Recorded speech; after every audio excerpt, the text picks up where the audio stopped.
Күн салқын екен, терезені жабайын. Жоқ, тұра берсін. Тоңып қаласың ғой.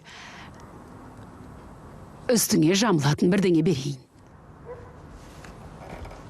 Жоқ, осылай жақсы.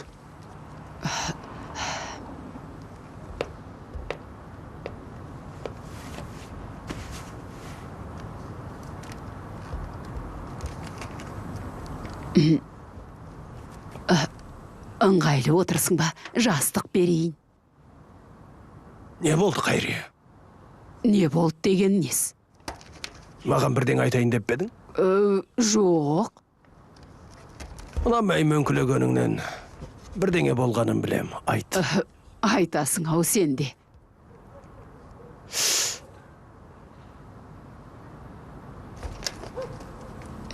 Шевкет. Шевкетке не бопты? Үйленем дейді. Не? Естідің ғой. Үйленем дейді. Біреуді сүйеді екен. Ай, тентек неме. Сол үшін ойға батып жүр екен ғой, ә? Иә. Ай, Құдайым-ай. Кішкене ерте енді, бірақ жағдайын түзеп алғаны жақсы еді ғой. Қолымызда біраз ақша болғанда. Жарайды.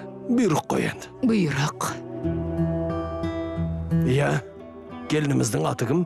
Ол да банкте жұмыс істейді екен. Мамандық иесі де. Жақсы, жақсы. Бірақ бір мәселе бар. Қандай мәселе? Ал, айтсаңшы, Қайрия. Әуелі ашуланбайым деп сөз бер. Айтсаңшы енді жаныма тимей.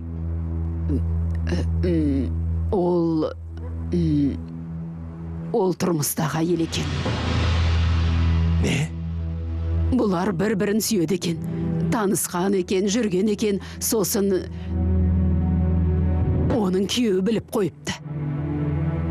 Әйелін ұрып соғып, үйден қуып шығыпты. Ал біз сол әйелді үйге келін қып кіргізеді екенбіз ғой, а? Не айтып отырсың, Қайрия? Қойш, Құдай үшін айғайламаш. Менің Шевкетім, менің балам. Мұндайға да барды ма, а?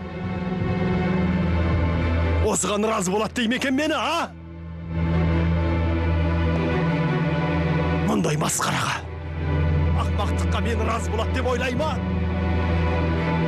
Әй, бұл баланы шын ұрған ба? Айғайламаш. Есі дұрыс қалған көзінің. шығар енді. Айтып бар, рұқсат бермеймін. Тірі болсам жол бермеймін. Қорқытпаш мені, Әли Ирзаби. Ұят қайда? Ар ұяттан аттағаны қалай? Маған мұндай сұмдықты айтуға қалай дәті барда? Басым бәлеге қалатынын біліп ем. Айтып бар, ендігәрі бұл туралы сөз қозғамасын. Өлді. Сен де айтушы болма. Әли Ирзаби. Егер сөзімнен аттап, қалайда үйленем десе, мені әкем демесін. Мен де оны өлдіге санайым. Оқтың ба? Өлдіге санайымын.